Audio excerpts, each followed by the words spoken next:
Hi friends, అందరూ ఎలా ఉన్నారు? గుడ్ మార్నింగ్ అండి. అందరూ బాగున్నారా? నేనైతే బాగున్నానండి. మార్నింగ్ నేను ఈరోజు పూజ మొత్తం ఎలా స్టార్ట్ చేశానండి. మీరు ఎలా పూజ చేసుకుంటారో కామెంట్ చేయండి. అలాగే ఇదిగోండి నా దీపారాధన, అలాగే పూజ చేసే విధానం. ఇదే నా చిన్న పూజ కదండి. మీ పూజ గది ఎలాగుందో ఏంటో కామెంట్ చేయండి. అలాగే మెసేజ్ చేయండి. నా సబ్స్క్రైబర్స్ అందరికీ చాలా చాలా థ్యాంక్స్ అండి. ఈరోజు నేను పూజ విధానం ఎలా చేసుకున్నానండి. చక్కగానే నూనె వేసుకొని దీపం పెట్టి ముందుగా పువ్వులన్నీ అలంకరించుకుని దేవుడికి ఇలా చేసుకున్నానండి. చూడండి నా బుజ్జి గణపయ్య, ఇది ఎంత క్యూట్గా ఉన్నాడు బుజ్జి గణపయ్య. మీ దేవుడి రూమ్లో కూడా గణపతి బొమ్మ నీళ్ళని పెట్టారా, లేకపోతే వెండిది పెట్టారా? వెండిది అయితే పెట్టవచ్చు, కానీ ఎవరికి స్థాయిలో ఉన్నంత వరకే వాళ్ళు పెట్టుకుంటారు కదండి. నేనైతే నా పూజ రూమ్ని ఇలా డెకరేట్ చేసుకున్నాను పువ్వులతో నీట్గా. ఇదిగోండి, ఇది నాకైతే ఒకరు గృహప్రవేశం చేసినప్పుడు నాకు ఇది ఇచ్చారండి. శ్రీరాముడి, లక్ష్మణుడి, సీత కలిపి ఉంది. ఈ మూడింటిని ఇచ్చారు. ఇది కూడా వెంకటేశ్వర స్వామిది ఉంది కదండి ఆచి, ఇది కూడా అలా అండి. ఇంకొకరికి పసుపు దంచారు, అప్పుడు ఇచ్చారు ఇది.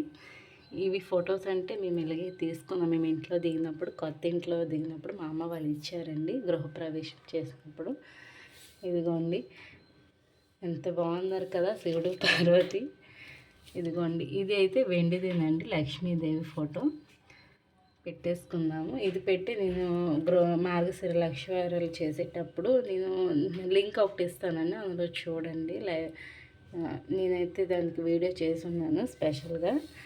ఇదేనండి మా స్మాల్ పూజ గది. మీ పూజ గది ఎలా ఉందో మెసేజ్ చేయండి. అలాగే లైవ్ చేసేటప్పుడు లైక్ చేయండి ఫ్రెండ్స్. సబ్స్క్రైబ్స్ అయితే చాలా ఎక్కువ వచ్చారండి. అలాగే నాకైతే చాలా హ్యాపీగా ఉంది. ఇదేనండి నా పూజ రూమ్. ఇదిగోండి. Hi friends. ఓకే, ఎలాగుందో కామెంట్ చేయండి. అలాగే మెసేజ్ చేయండి, లైక్ చేయండి. ఇదే నా స్మాల్ పూజ రూమ్. మీ పూజ రూమ్ ఎలాగుందో చూడండి. నేను ఒకరోజు ముందు ఇవన్నీ చేసుకుంటానండి. అంటే బుధవారం రోజు మనమైతే ఈ దేవుడి సామాన్లన్నీ క్లీన్ చేసుకోవచ్చు. చేసుకుని ఒకరోజు ముందు మనం అన్నీ పెట్టుకుంటే మార్నింగ్కి హడావుడిగా ఏమి ఉండదండి. నేనైతే ఫస్ట్ అలానే చేసుకుంటాను. ఆ తర్వాత పూజ చేసేటప్పుడు పువ్వులు అన్నీ పెట్టుకోవడం చేసి దానికి ఏదో నైవేద్యం. నేనైతే ఈరోజు ఖర్జూరం పెట్టానండి నైవేద్యంగా. మీరు కూడా ఖర్జూరం పెడుతున్నారా? ఏం పెడుతున్నారో కామెంట్ చేయండి. కానీ టైం ఓపిక ఉన్న వాళ్ళు అయితే ఎక్కువ అరటిపళ్ళు పెడతారు, లేకపోతే సేమే చేస్తారు, కీరు ఇవన్నీ చేసి పెడతారండి. కానీ లక్ష్మీదేవికి అయితే పాలతో చేసినవి పెడితే మంచిది. ఇంకాను నేనైతే ఇలా చేసుకున్నానండి. ఎలా ఉంది కామెంట్ చేయండి ఫ్రెండ్స్. ఓకేనా? బాయ్ అండి.